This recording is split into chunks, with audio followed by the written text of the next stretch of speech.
Hello, everyone. We are here live. Apologies for the delay. Sydney weather here is absolutely horrible today. So Rachel's running a little bit late. Ruby's internet apparently has conked out 3 or 4 times, and my computer decided to die right before we jumped on. And fascinatingly, this is the only time you'll hear this happen, Gemma White actually, in tech terms, came out ahead. So if you can hear us, please let us know, because I'm not believing that anything is working today. And in the meantime, Gemma, for the captive audience, and there have been a lot of people, to be fair, excited that we got you on board. Why don't you introduce... And okay, Rachel, you can... Oh, God. Okay, just before we get on to Gemma introducing herself, Rachel, explain yourself. Explain myself? In terms of why the giant fangirling over Gemma. Because it's Gemma. Gemma's awesome. Well, give us some context. I mean, why... Oh, okay. You need context. All right. So Gemma was the first person that I found on Instagram when I was looking at pageants, just scrolling through. And yeah, it's kind of the reason why I decided to do pageantry. So yeah. I'm glad that I've inspired you to join pageantry and the world that it is, and all the special things that you're doing as well. Oh, you're so cute. Stop. I'm going to get a big head. To those of you who don't know Rachel very well, this is absolutely hilarious to me that she looks so embarrassed and bashful, because I have never seen her like this. She is fangirling hard. I posted on Instagram that I'd be fangirling hard, and, you know, I lived up to my promise, so. Okay, now Gemma has already made fun of my giant shiny forehead. So whilst I turn my ring light down, so I'm not quite as shiny, Gemma, can you, for the 1% of the audience who doesn't know who you are, can you please introduce yourself, particularly with regard to your pageant experience? I'm going to turn the ring light down. If you don't know me, I'm Gemma White. I was Miss Australia Continents 2018. In the lead up, I had made national finals 7 times, and I placed first runner-up twice before I won my title. And then I had the opportunity to represent Australia internationally, where I placed first runner-up. And I've met some really incredible, awesome people on my journey. Okay, so Shan... And outside of pageantry, I work in real estate, and I love what I do, and I've been doing it for, 9 years. What? Oh, my gosh, that's a long time. Don't say that, Rachel. You're going to make her feel old.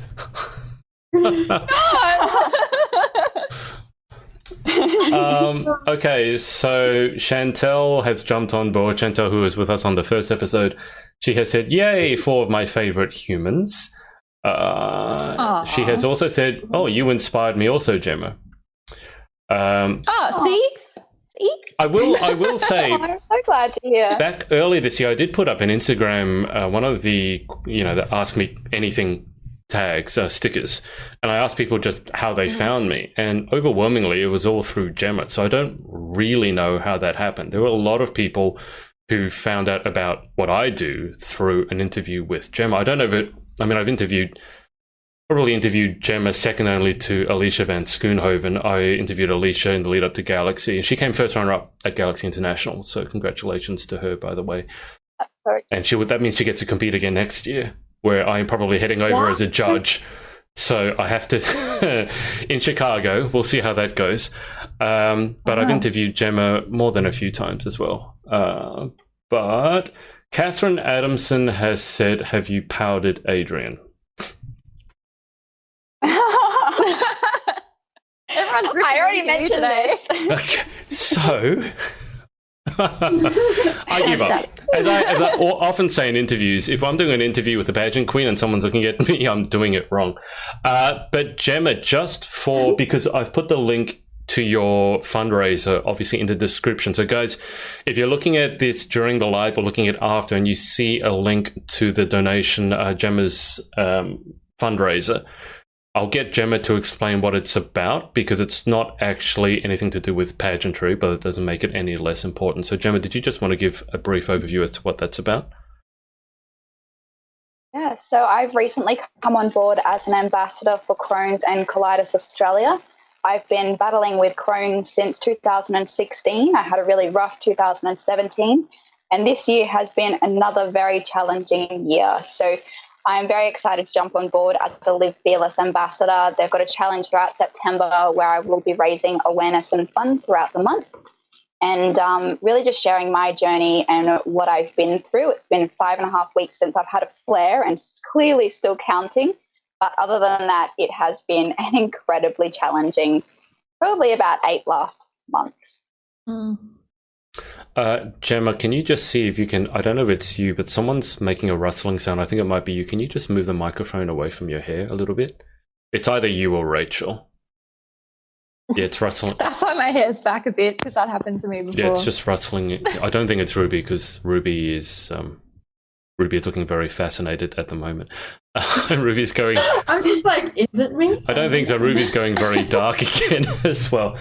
I've got lights on, okay? Really? Okay. Swear to God. I'm going to send you another ring light.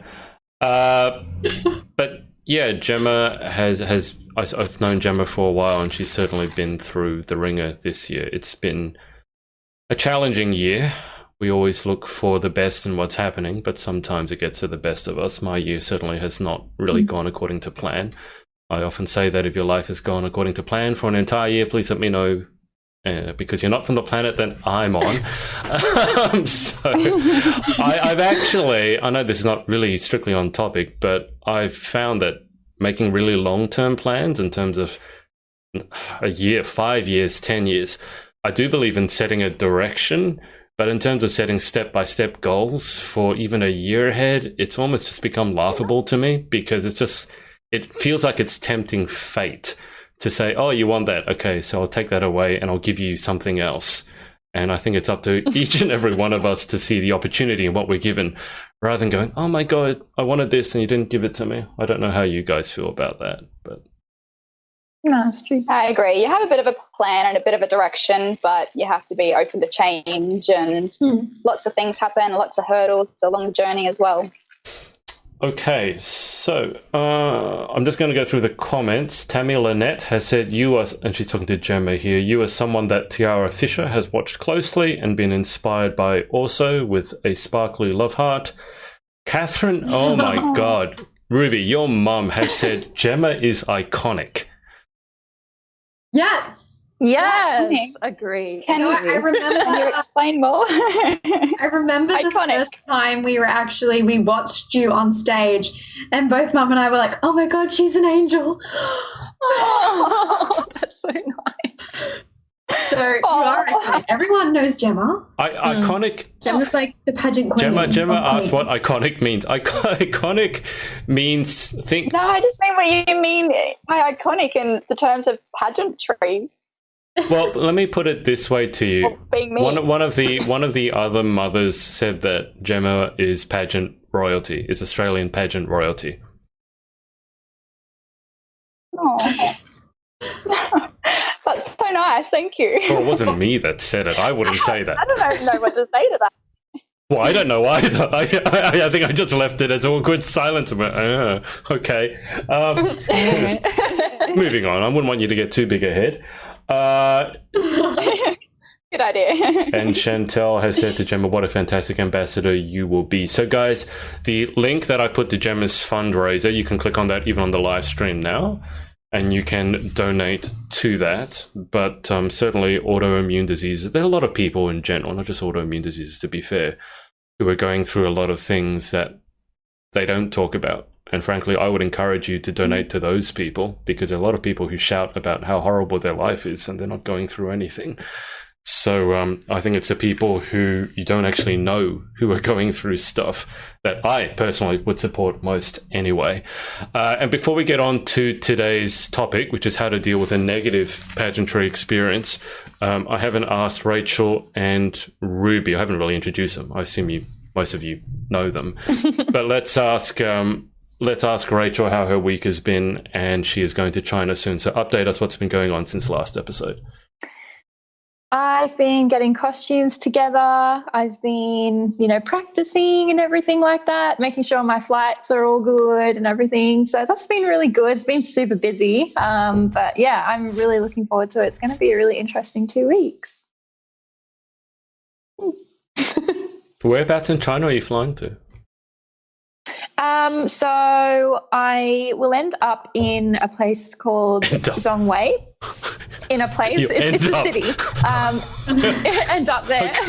So we'll travel through like Beijing and everything, and then it's kind of in a desert sort of area. So they do have camels, which I'm really excited about. But yeah, I'm keen. But yeah, it's going to be really cool. Yeah, camels. I don't know. It's like a deserty kind of area. It's in a province, I think, called Ningxia.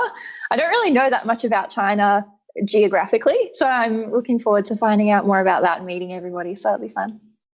Rachel, you've now made the same face for 3 things. Number 1 was toast, number 2 was Gemma, and number 3 was camels. Camels! Those are the 3 things that excite Rachel Keller the most. Okay, Ruby, what about yourself? What's been going on since last week? Oh, well, not as interesting as the other 2 particularly. So basically what's been happening with me is I've been getting a lot of photography work, which has been great for me. Cool. And I am currently working with one girl in particular who has applied for our system, and I'm just helping her out at the moment. And I'm planning to run a mentor and coaching session to just help anyone who needs help, really. Oh, that's nice. Remind me to talk to you about that so we can maybe put a listing up for you on the Pageant Project website. Now, before we go to the actual topic for today, and I don't mind if we tackle it briefly because I do want to keep it fun. Gemma, I did ask people on Instagram to send questions in, and you've got a few. So one has come from Ava Da Silva's mum, Catherine. I did explain a little bit of this to her, but she has asked, Gemma, do you see yourself competing again in another system? I can see you as Miss Universe with the emoji that has love hearts as the eyes. Stay tuned. There's something in the works, something coming. This year has been a year for a break and to realign myself with what's really important to me. And what I want to take moving forward in all aspects of my life. So I do have something coming and something in the works, but I'm not sharing any secrets at this point in time. Let's just say you can't keep a good queen down. Let's just put it there. Sorry to not really answer your question. You got to keep him guessing, All right. Well, Chelsea Ann Lewis, who Gemma crowned, has asked, you've had such an awesome reign. What have you set your sights on next? One of them I have just done, I guess, becoming an ambassador for Crohn's and Colitis Australia to be able to raise some awareness around autoimmune disease and the struggles that are often unseen by a lot of people and unknown as well. So that's something that has been really big for me. I'm working towards real estate awards and a few things within my career. And then in terms of pageantry, I've got something coming, but I'm not sharing any secrets at this point in time. Let's keep going. Tim Kretschmann from the Pageant cast has asked, how do you balance it all? Hi, Tim. How do I balance it all? I don't know. I just do. I get asked that question a lot, but it just happens. Me. I've got no idea. I remember asking you in our interview in Newcastle, you said you had 3 lives. One was, I think obviously one was your real estate, one was the pageantry and the charity side, and one was the crazy side, like the personal, like doing stupid, like not stupid, crazy, maybe stupid, I don't know. Is that still true, the 3 lives? Yeah. Okay, well, Ruby will... I don't really watch TV, but I'm always doing something productive. Bachelor. I've never watched that. Oh, yeah, I watched that. That's about it. I'm guilty.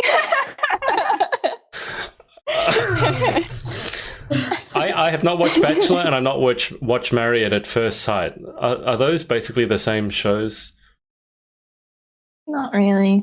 No, not really. Bachelor, there's always pretty gowns and... Is that why you watch it? Yeah. Yeah, okay. I don't believe that. The inspo. Yeah, right. Okay. All right. Now, Ruby will enjoy this question because it comes from Jabina, who is Jasmine Alicio's mother.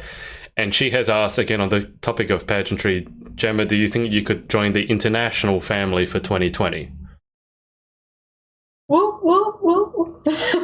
Was that a question for Ruby? No, that's a question for you, Gemma. So the sash that Ruby is wearing, Jabina has asked, do you think you could join the international family for 2020? You'll have to stay tuned on that one. I'm not giving away any I'm secrets. seeing a common theme to all these questions. It's like, Gemma, what are you going to do next?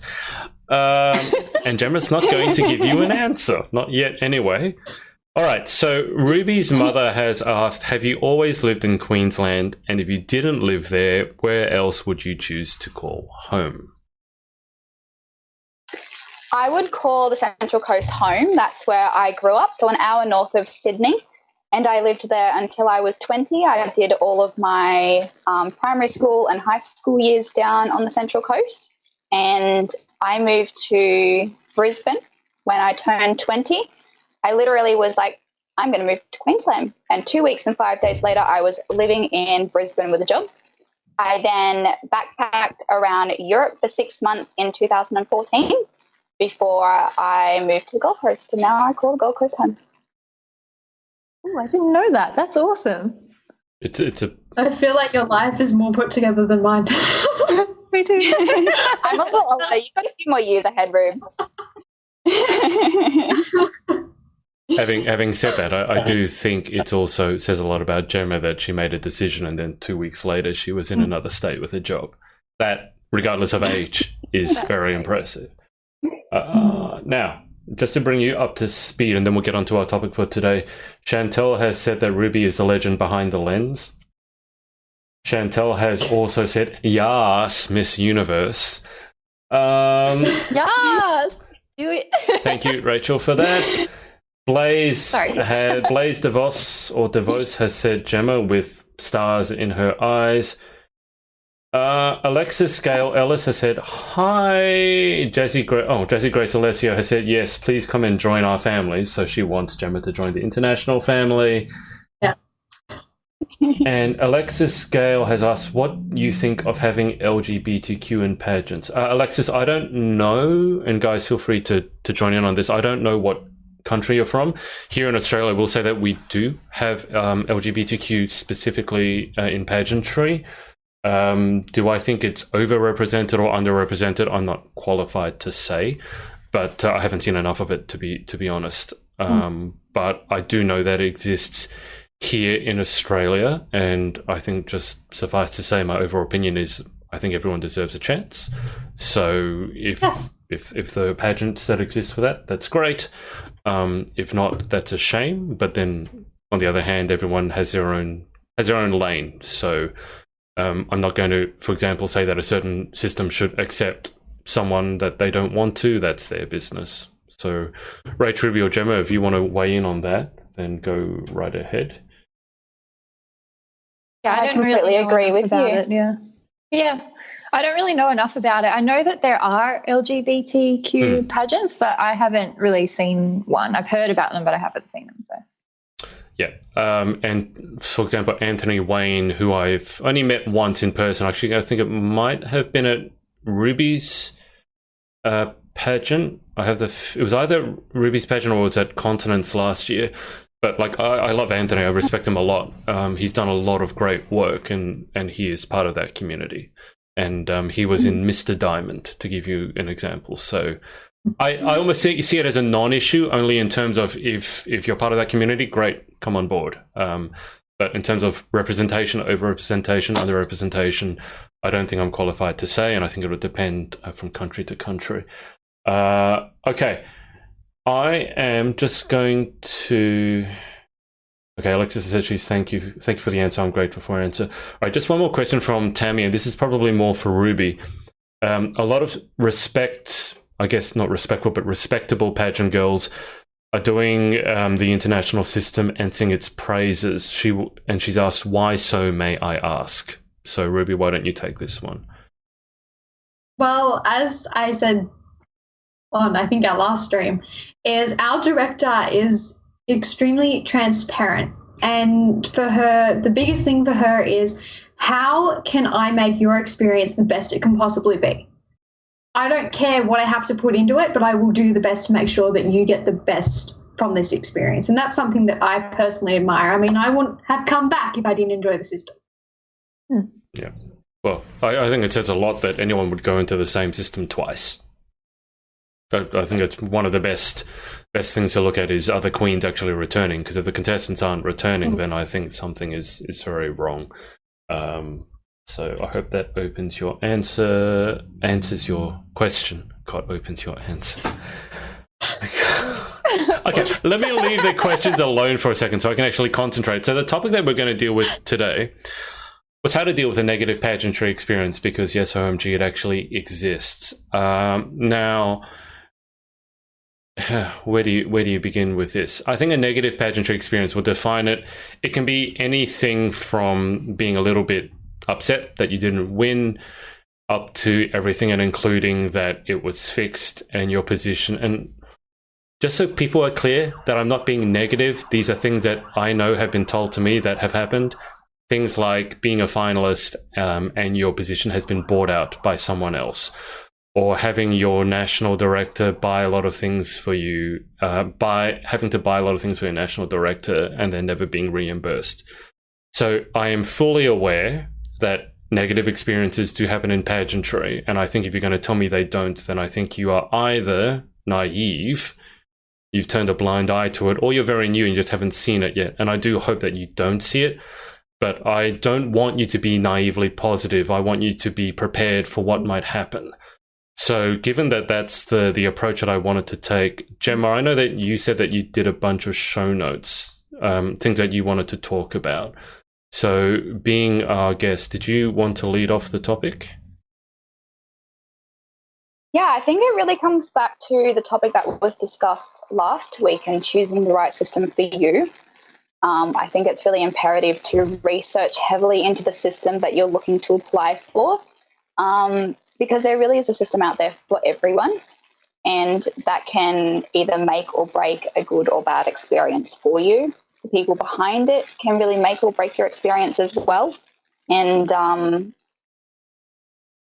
just making the right decision for you, following your gut instinct on that. Yeah, I mean, last week we talked a lot about how to pick the right system. So if you're watching this and you haven't seen that, then go back to our last episode with number 2, and we talked a lot about that. I thought who was it? Emily Egan suggested that she said she was pretty ruthless in her research, which I certainly agree with. My personal opinion was the director has a lot. I think the director is 50% of your equation. So the more you can find out about the director, and remembering that you may have a national director, but then if you win, then you have an international director, and obviously those are two different people. So, and they're not the same people. Rach, I'll throw it to you. What are your opening thoughts on this topic? I think a lot of the time it comes to what you're expecting to get out of the experience, but also how you deal with disappointment. Like if something happens and it's not what you expected, how are you personally going to deal with feeling disappointed? Because it's difficult. Like if you don't get the result that you were after, or someone does something and you didn't expect them to be like that, it can be really disappointing. But you kind of have to have coping mechanisms to do that. And that's not just in pageantry, that's for life generally. Yeah.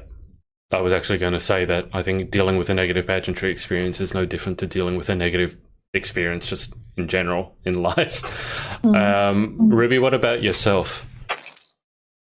Well, basically the same as Rachel just said. Like, whole thing is, this is just a pageant, and I know you never want it to happen in whatever you're doing, but you may come across a negative experience, and it's just the biggest thing for me is dealing with that professionally. That's the biggest thing. Can you define for us what you mean by professionally? Because I think that's hugely important. Well, I mean, I have been in a negative pageant experience, and as much as you want to come out and say this, and this, you've got to be diplomatic and professional about it, and you can't just come out and say, oh my God, this is terrible, blah, blah, blah, blah, blah. You've got to really back up your evidence and your reasoning why this was a negative experience, but not to just come out and blurt out everything, obviously. Yeah, because you just never know who's watching, like who's in the room, all that sort of thing. Like with pageantry, because it's so small, you just never know who knows who. And if you do something and someone takes it the wrong way, that can really work against you in the future. So you have to be very careful and, like you said, professional about what you say. Yeah. And we can't go into a pageant expecting to win, because there are so many deserving girls all vying for the same title. So each of us brings something new and exciting to the table in every system that we compete in. And you might just not be the best person on the night or the best person for the job in that instance. Really comes back to remembering your why and staying in your own lane on that as well. Yes. Agreed. Agreed, yeah. Agreed. I'll just say that because everyone else said, but no, I do agree as well. So let's get into the nitty gritty. And if you guys have any particular topics that you want to address, because I know, Gemma, you made some things that a bunch of notes you want to talk about, we just shout out. But we've talked about sort of the vanilla topic. I think of, if you don't win, deal with it. I think that's really the summation. Don't go into a pageant expecting you're going to win, because that's just bad. Just don't do it. And there's just so much, there's so many experience I can tell you about. So it's a bad idea. Don't go into expecting to win. If you do, it's what that was, like hope for the best, prepare for the worst. It's not quite like that, but you guys understand what I mean. Yeah. But let's go to the next level. And I'm not going to disclose any of this, but I know you guys have all had, as Ruby has said, negative, diplomatically and professionally said, negative pageantry experiences. But let's take it to the more extreme cases where you have, as I said, for example, people buying out your place, or people accusing you of things you didn't do, or you just have a massive falling out with the director for whatever reason. I'm curious as to know how, not all you guys, all three of you, deal with it professionally. That's a given. And as Ruby has said, that's the best way to deal with it. I certainly would not go on social media in public and blast them. But in terms of dealing with that level of disappointment, when you have maybe prepared for years and you finally think that all that hard work has paid off, and you go overseas or you go to your national final, and then the unthinkable happens and you are very, very disappointed. I think, how do you deal with that? That's the big question. And I think it's one that we really need to deal with, because a lot of people can't deal with it.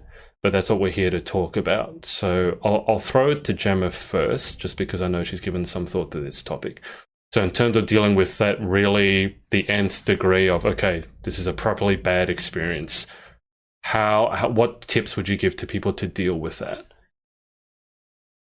Something that I implement in everyday life, whether it's pageants, real estate, day-to-day life and things that you go through, is to really just do one day at a time, stick to who you are, and coming back to that why. I can't express how important it is to remember your why. And sometimes in the heat of the moment, or when you've got different things that are going on, or someone that you've not agreed with, then it is really hard to remember that. But know that you've always done your best, to then really just take a step back, take a moment to breathe, take a moment to think about what you say before you say it.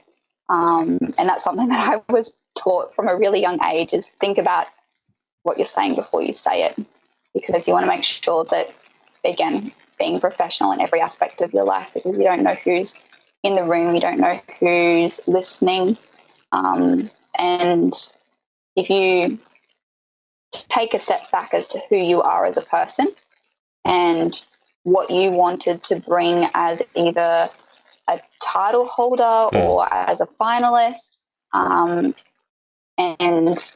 and remembering that platform as well. I just want to touch on that why, because you touched on it briefly, but it is hugely important. So to take yourself as an example, what was your why for dedicating a significant portion of your life to pageantry? I was actually an ambassador for I Can, I Will, an anti-bullying charity, and that was something that I'd experienced through school. So that was hugely my platform for many years. And Crohn's was something that's relatively new to me, so sometimes it's hard to speak about. So using an experience that I've had to then empower and inspire our younger generation that you can always push through, there's always a light at the end of the tunnel, to just stepping back into not taking anything to heart, to be able to keep pushing through. And at the end of the day, it is just a pageant when it comes to standing on stage. And if you walk out there with elegance and poise, remembering who you are, you walk away a winner regardless. That's good advice. I would tell people to take it. I know it's maybe simple advice, but sometimes it's harder to actually put it into practice. Ruby, let's go to you. So in terms of dealing with those really difficult situations, not just the ones, oh, I'm a bit disappointed I didn't win, but the ones where someone hasn't treated you probably the way you deserve to be treated, or the way that contractually you said you were going to be treated. How would you deal with, or how have you dealt with those situations? Well, the biggest thing for me in life, just in general, pageants, art, schooling, whatever it may have been, if I've had a negative experience, I always go, okay, well, I'm going to come out of this experience and be remembered for something positive, and I'm going to make a statement that is positive. So the biggest thing for me is no matter what negative experience you go through, come out and prove that you are the best possible person, and that this wasn't for the pageant or whatever it may be. You're here to make a legacy. That's the biggest thing for me. So be remembered for something positive no matter what negative experience you've been through. Well said. Miss Gallagher, to you. Oh, yes. Well, I haven't been in pageantry long enough, I feel, to sort of have had that many like negative experiences, like definitely things that I didn't know about and different pageant culture things that I didn't really know about, that you learn once you go through it. But I've done something that's not really a pageant. It was the Rose of Tralee. I did that for 3 years, and that was a really sort of hard experience for me because they were my escort. You kind of saw the whole process and everything. It's a long time. It's 3 months of your life every year, and you dedicate so much and everything. And then when you get to the end and one person wins and there's no first runners up or anything like that, everyone, you either win or you don't win. So that was a really hard experience for me because I stood on the stage 3 times and I didn't win. And you have to kind of get down off the stage and, you know, congratulate the other girl, even though you feel like at the end of the day you're like really upset about it. But you kind of go away, and after a few days and after a few weeks, you kind of reevaluate, okay, what do I do now? What do I do next? And I think it's always thinking ahead in time rather than what's happening right now, and thinking about where you actually want to go in the future, and that this is sort of like one sort of thing that's happened to you. It doesn't define you as a person. It's not a reflection of you. It's just one little part of your story at this point in time. Yeah, I think that comes back to a lot of a quote that I really stand by, and that's everything happens for a reason, both good and bad. We learn and grow from every experience. Yeah. One of the girls in the Rose, who's a few years older than me, and I actually was with her in my first year, she said to me, "What's for you won't pass you by," which I think is a really good quote too. We're going to go into our favourite quote territory, are we? Yes. We're already there. I have another one for you. Go for it. Give me your favourite quotes. Come on, let's hear them. Okay. It's a long one. I'll have to remember it. That would Surround help. yourself with the dreamers. Surround yourself with the dreamers, the doers, the believers, and the thinkers. But most of all, surround yourself with those who believe in you, even when you don't believe in yourself. I think that comes back to your support network, your family, your friends, those people who have always believed in you, even when you're a nobody. I like that one. I have heard that one before. I can't remember who who originally came up with that. The one that You've probably heard that from me because that was one that I put on my card when I went to both internationals and I handed it out with a little a little gift at both nationals and internationals. It's sort of been a saying and a quote that I've had for a long while. Maybe. The one that really comes to mind for me, and I'm not particularly religious in any sense of the word, but I like the one that is God's delays are not God's delays are not God's denials. In terms of your dreams, and maybe you didn't get them just now, it doesn't mean it's not going to happen. It just means it didn't happen yet. And one of the Galaxy girls I interviewed, actually Australia's teen Galaxy, she said her favorite word was yet. And I thought that was really insightful because she said, like, it's such a short but such a powerful word. So it hasn't happened for me versus it hasn't happened for me yet. I really, really love that answer. But to bring it, and guys, if you want to tune in with anything, you don't need to follow my lead. By all means, if there's any topics that you want to discuss in terms of this, I do think it's pertinent that we talk about social media as well. In terms of, if we're going to talk about negativity, we need to broach a topic of social media in terms of two things, I think. One is when you have a negative experience, do you blast it on social media? And the secondly, obviously, is how do you deal with negativity on your own social media? Now, negativity doesn't just mean trolling. It can mean someone stating something that you strongly, strongly disagree with. And that's probably the easier one to tackle. So I'll circle back to Rachel first, only because I know that you and I have discussed on several occasions people who posted things underneath your post that you, for one reason or another, have strongly disagreed with. So how have you dealt with those? I think everyone's obviously allowed to have their own opinion about what's going on. But just because you have an opinion doesn't mean that everyone wants to know it. And sometimes some opinions should be said to certain people, but not to other people. So that's something definitely that I always try to remember. But for me, I haven't really copped much social media negativity or anything.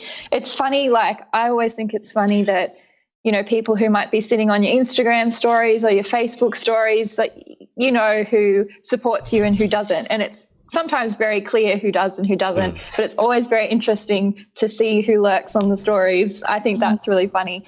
But yeah, like I've never like had anything, I don't know, any like beef with anyone or anything like that, because I'm just not that type of person. You deal with it super well, though. I mean, I think that. You reckon? Well, I know. I mean, people post some things on your posts, and then I think you're able to brush it off more easily than some people. Yeah. How did you learn that? You've got to have a sense of humor about it. I think I just find the humor in everything.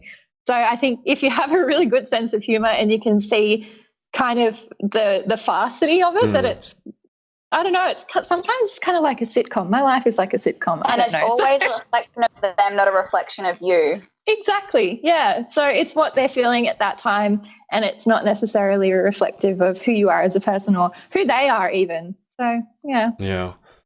Well, Gemma, what do you think, dealing with negativity in social media? I think it comes back to, if you don't have anything nice to say, then don't say it at all. I wouldn't post anything negative to anyone else. And I always think that you should only be supportive of what they're doing, or if you don't want to support what they're doing or you don't believe in what they believe in, simply you don't have to respond. You don't have to say anything at all. Leave it to them. That's their stance. That's their platform. That's maybe what they've got knowledge in and you don't. Yeah. Yeah. And the thing is, like, if you don't agree with someone, I lost train of thought. yeah, and like if you've got a follower or something like that who has a problem with you, the thing I think that they should remember is they don't have to follow you. It's their choice to do that. So yeah. That is the most fascinating part for me, is when someone follows you and they obviously have a big disagreement with what you're talking about, but they keep following you and they look at every single one of your stories. I'm like, why? What are you doing? If what I'm saying is annoying you or angering you deeply, unfollow. It's okay. I won't lose any sleep over it. I do not. It's like the epitome of idiocy to follow someone who it'd be like me following Donald Trump. I mean, just like on Twitter, like what? I don't need to see that. So why on... I know we're not supposed to talk about politics, but I mean, yeah. I think you understand what I'm saying. And I do respect some of the things he's done, but I have huge issues with some of the others. Miss AU Intel 2019, because I haven't said that yet in this episode. Intel. Miss AU Intel 2019. How do you deal with negativity in pageantry and in social media? Yeah, well, the whole thing that pageantry has taught me, which is, I think, fantastic for, kind of the younger generation, is everything you say can be screenshotted and it can be sent to people and it can affect your life, especially if you're entering another pageant. If you've had a fallout on social media and you've been really negative, the next pageant you enter, it's like, I don't think this girl's really good for your competition because she's like this. So it's that thing of just be careful what you say. And that whole thing is, if you have nothing nice to say, don't say it at all. Good rule for life, yeah. Yeah. Yeah. I will say a friend of mine was asked about a system she had competed in, and someone else asked me about that system. I had a young girl ask me, what do you think about this system? I think of entering it. And I knew that my friend had had a negative experience. And she was about to jump on and message her back. And I said, no, don't do that. Because exactly what Ruby said, that can be screenshotted and you never know how it can be used against you. I mean, we like to believe that everyone has your best intentions at heart, but it's patently false. So if you do have to, for some reason, say something negative or constructively critical, I strongly suggest that you voice note it, or you call the person about it, that you certainly don't post it in public. Don't post it in public. Don't post negativity in public. Don't go on someone's Instagram live stream and post that, because that's also public. But even your private messages are not private. I mean, unless you really, really know the person well and you know that they're not going to pass it on, and I've done that. But don't post negativity anywhere, because it will be screenshotted. It will be passed on to someone. And even if you are being constructively critical, it will be taken out of context and you will be made to look like the devil himself or herself. So don't do it. Yes. No. And another thing, if I can just add, which is a huge thing, no matter how much you've had a negative experience with this system and you want to tell these people, it's really something that person has to learn for themselves and make their own opinions about. You can't just jump in and go, don't do this, it's terrible. That's something that someone has to learn. And if you step back to your why and taking the positive out of it, then you won't have such a negative experience at the end of it all anyway. Yeah, and it's all a bit of a laugh, you don't take it too seriously. You never take yourself too seriously. You learn from it all. Exactly, yeah. I've surrounded myself with 3 wise women. Oh, yes. Have you? Well, I don't know. At least on this topic I have. Let me just go ahead. Jasmine Alicio. Jasmine, hello. She has asked, do you believe it's okay to be a reigning queen and then compete in another system? I will answer first by saying it's a decision that you make. If you are someone who wants to do... I don't believe in telling anyone that what they're doing is wrong. I mean, if you have your goals, you have your dreams, and you want to do it, who am I to tell you that it's wrong? Having said that, obviously there's a certain perception of someone who has a title, and then goes and competes in all the pageants under the sun. But I personally, as long as you're happy with where you're drawing that line, then I would say that's where I draw the line. Rachel seems to have frozen. Rachel, can you still hear me? When Rachel dropped out, we lost the audio briefly on Gemma and Ruby. So Gemma, can you just restate what you said about reigning title holders going to other systems, because people apparently didn't hear that, but they can hear you now. I'm a big believer in putting your entire heart and soul into everything that you do. So I believe that you should see a pageant all the way through, from the minute that you get accepted as a national finalist or even a state finalist. You should be representing that system to the best of your ability and remembering your why at the very beginning. seeing that through to nationals. If you then are lucky enough to win your title to represent Australia or to represent that system internationally, you should be seeing that all the way through, right even through until you hand over your title to the next Australian Queen. To me, it's about putting your entire heart and soul into everything that you do. And Ruby, just you basically echoed Gemma's thoughts, but do you want to weigh in quickly? Yeah, well, I basically said the same as Gemma, and I think it's really important that you stick with it. You really stick with it. And I think the whole thing you need to remember is that you're given this title for a year. And a lot of people won't remember your name, but they'll remember your title. And for me personally, I'd want to be remembered as, oh, that's Miss Australia International. Then, oh, wait, I think she's Australian National, but I also think she's this. And, like, it, to me, it just doesn't sit right. Yeah, that's absolutely fair. I think Rachel's internet has dropped out. So... Okay, so I think we've lost Rachel, unfortunately. Oh no. That's okay. She can watch the rest of it. So we're down to there's only 3 of us now. Ruby and Gemma. One of you is going to be evicted. Welcome to the big house. We should throw it to the audience and say who stays on, who should go. But. We've been on for a while and it's already 6:10, so I'm cognizant of your time. I don't want to hold you guys up for super long. But guys, any closing thoughts on anything, including obviously our topic about how to deal with a negative pageant experience, but just negativity in general? Why don't I throw it to Miss AU until 2019 first and get your closing thoughts? I feel like that's my name forever now. So I think the biggest thing with me and what I've learned through my negative experience is when you see those girls' faces at national finals and they're filled with smiles and happiness and they're just so excited to be there, make sure that you make their experience memorable, because it's important. It's not about you. It's about who you impact. And if you can put a major smile on their face and inspire them, then that's the most important thing to me.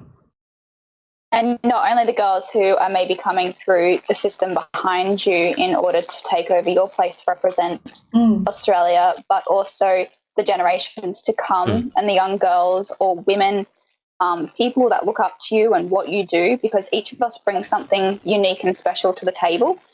And to just stay in your own lane and remember your why and keep being you. Yes. No one else is you, so just stick with that. Ruby's mum, Catherine, so Gemma, I don't know if you saw, but we were debating what to call the podcast. And because it's Adrian, Rachel, and Ruby, we thought it's either ARR, so R, or RA. Now Catherine has said, now it's ARG. Adrian, Ruby, and Gemma. So great. Our podcast. Exactly, Ruby, yeah. ARG. I could be first and then be ARG. Oh, what have we got? We've got ARG, we've got GA, GRA. Yeah, okay. But Gemma, your closing thoughts or anything that we didn't discuss, if you want to bring it up now and we can tackle it. I think we've covered everything. Just be you. That's all we can ever do. Leave a positive legacy. What do you want to be remembered for? Think of that. Sounds good to me. Okay. And even if you're going through a negative experience, if you turn it around and take the positives out of it, the lessons in everything that you do in life, then you're ahead of the game. Yes, completely agree. Okay. Before I let you go, why don't you guys tell us, in Ruby's case, what you've got lined up for the next week, and Gemma, just generally what you've got lined up, because I don't know when the audience will see you next. But Ruby, why don't you tell us what you've got planned for the next week? Well, I've got the Australian Gold and Sash Awards coming up, which I'm really, really excited about. I've been nominated for Ultimate Role Model and Humanitarian of the Year, which is really, really exciting and just really nice to know that people do take into account what I do and they see me in that way, which is really cool. And also just a lot of girls are coming through in our system, so I'm just ready to help them with whatever they need. Being a photographer, digital designer, can kind of do a bit of video editing. I know I can help the girls in a major way. So I'm really, really happy to be able to help their journeys. Perfect. And Gemma, for yourself, including, remember, we talked briefly at the front about your fundraiser, but for those of the guys who are just tuning in now, if you want to quickly go over that and then what you've got lined up for yourself, I guess, for the rest of 2019, because it's only 3 or 4 months till the end of 2019. It is. I always try to come back to just doing one day at a time, and having only had 5.5 weeks, as I said, clearly counting, since my last flare, it's been a crazy battle for the rest, for the beginning of this year. So I'm really just trying to, I have a lot in the making, but just trying to stay really grounded, and in case things don't quite go to plan, because that's been pretty much my entire year. But as an ambassador for Crohn's and Colitis Australia, I will be raising awareness and funds throughout the month of September and moving forward as a Live Fearless ambassador. I've joined their support group, and they're doing some really cool things, and I just want to spread that awareness, because it is something that is really close to me, something that I've been battling with, and something that is quite difficult to talk about. But I know that I'm not the only one that is battling in silence, and I want to be a bit of a voice for those who feel that they can't speak out, or feel that they are suffering silence, or feel that they are alone, to know that there's always someone else that's going through it, and we all have our own battles, and we all have a story to tell. But if there is anyone else out there that maybe has an autoimmune disease and you feel like you're the only one, reach out to me. I would be happy to help, and hopefully together we can get through it. I am holding a Queen's Tampa makeover in a couple of weeks for my bestie's little sister, so that's super exciting. I put my sash and crown on, and they'll get to wear it as well, so I'm excited for that. I've got a family wedding back down on the Central Coast where I grew up, so it'll be nice to catch up with all of our family friends down there, and hopefully a trip to Sydney at the end of the month as well to see both of you. when she says, Adrian, you look shocked as though you don't know about this. No, I'm looking at my calendar. So when Gemma says end of the month, she doesn't mean August. She means, well, end of September, early October. Yeah.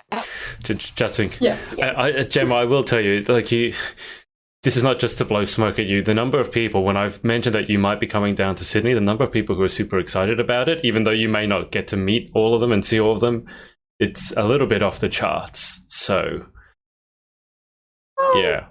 Let's have a 10 bowling party. Which I will beat you at. I suck, but I know I suck. But I will give it a red hot crack. As long as I win, I don't care. I'll put my best forward. You've got a good chance. I could bowl left-handed, and I probably beat all three of you. It's like, honestly, it's not much competition. What I was going to say is I'll hold you to that. I'm happy. I'll go publicly. I'll say I'll go left-handed. Like, I don't mind, and I still fancy my chances. I will bowl left-handed, and you, Miss White, I'm happy to have a bet with you, and I'll bowl left-handed. Done. God, what have I done? But Gemma, just because I know as part of what you've been going through, you've had to administer yourself injections. And you said that you had a phobia of needles. And when I interviewed Miss Galaxy UK, she has also a phobia of needles. And she said that she actually got so bad, she was in hospital last year, and she actually hid under the covers when the nurse came around to do the blood tests, and that she had to be held down. I understand the feels. Are you on that level of? I've had that before as well. Yes. At school, when you go through all the injections that you have to have, and I'm quite sure that everyone can relate to this, and especially girls, you go through different ones, and you go through and you all line up, and I'm not sure whether it's the same in other countries, but certainly as here in Australia, I would never have my injections when everyone else did. I would wait until the very end. I was the last girl that I'd go in. I'd be going in with a fuss, and a lot of the time Mum would even have to take me to the doctor's surgery to have them done. Oh. I remember the first time that Dad saw me have an injection, and he could not believe how bad I was. I would scream and cry, and like I just had this complete phobia of them, even to the point that I've been held down before. I've had to go back different days. They've tried to give me iron infusions, tried 9 times, couldn't get my veins, to the point that I'm like screaming as I'm leaving. And then this year I've had to really tackle that head on. I've gone from having injections in the doctor's surgery, having a specialist do it for me, to then having an in-home nurse. And now I do them myself. I've done 4 so far on my own, so I have to do them fortnightly. So I'm super proud of that. I can't. It's been a journey. Like, I can't imagine, as someone who doesn't have a phobia, I can't imagine what it's like to have to confront that phobia and to have to then confront it once every 2 weeks. Yeah, I'd have to say that I've cried most times. It's been tough, but I didn't on Monday. Okay. I'm having a good week. I pray that you continue to have more good weeks, more than the 5.5 weeks. No one's counting, but more than the 5.5 weeks. Yeah. Okay. Yes, I trust that I'm on the right path now, and yeah. There's been so much happening. So. Oh, that's amazing. Jasmine has said, let us know, Gemma. So Jazzy Alicia wants to know when you're coming down to Sydney. And Rachel has said, woo, trip to Sydney. So she's still with us. She's not dead, but she's just not on Skype at the moment. She must be kicking herself right now. She'd be like, oh, no. This is something that would happen to Rach, though. She somehow manages. Well, actually, neither of you two were there, but I don't know if you saw the Instagram video when we were doing the Queen's March through the city. And this was the first time she had a title, she had a crown and sash on. She got stuck in a tree. Yeah. I remember that. So do I. How do you get stuck in a tree? I mean, of all things. Anyway, okay. Look. I would also like to just point out that my technology has been great. Thanks to Adrian for pointing out last time that I was terrible at technology. We can still see you in the reflection, Adrian. You can't hide. Well, Ruby, I'm not the only one who's tried hiding under a table unsuccessfully, am I? Wait, have I? Oh, yeah. Would you like to tell Gemma the story? Okay. So we were out at a Lebanese restaurant, and we were there with Rachel, Maddie May, and Sarah Copeland. And basically they were like, oh, you should hide under the table and scare Adrian. I was like, oh my God, I should totally do that. Peer pressure, yes. So I did it, and then I did it really badly. I just went, rah. And then I lost my wallet and I couldn't find it. And it was like karma. So we found it eventually though, but So, Gemma, this was just after 10-pin bowling. So this restaurant is near the 10-pin bowling place and near the arcade. And yeah, Ruby decided she would try to scare me, and I was not at all scared, but she lost her wallet. So normally when people try to mess with me, something bad happens to them. So someone has my back. I don't know if it will stand the test of you, Gemma, but we'll see. But I'm going to let the both of you go, because I know it's now 6:20, and I know you got things to do. So Gemma, obviously, thank you for your time. No worries. Thanks for having me. Thank you on behalf of me and Rachel. Rachel right now is probably crying, but that's okay. Yeah. And thank you, Ruby, for your time as well. No problemo. Now, I don't know if we will be on next week. I was going to ask Rachel, but obviously because Rachel is going to be in China, I'm not sure that we'll be able to if we are able to get on, which I doubt because she's in a pageant, so you don't want to do something like this when you're in a pageant, but also she'll be in China with the time zone differences and the internet issues. So we'll see. I'll work it out with Ruby and Rachel, but we'll wrap this one up here. And thank you for watching, and we will see you all next time. See you, fam. Bye. Hey, it's Adrian. Thanks so much for listening to our podcast. Make sure to subscribe to get details of our new episodes as they drop, and connect with us on social at The Pageant Project. Speak to you next time.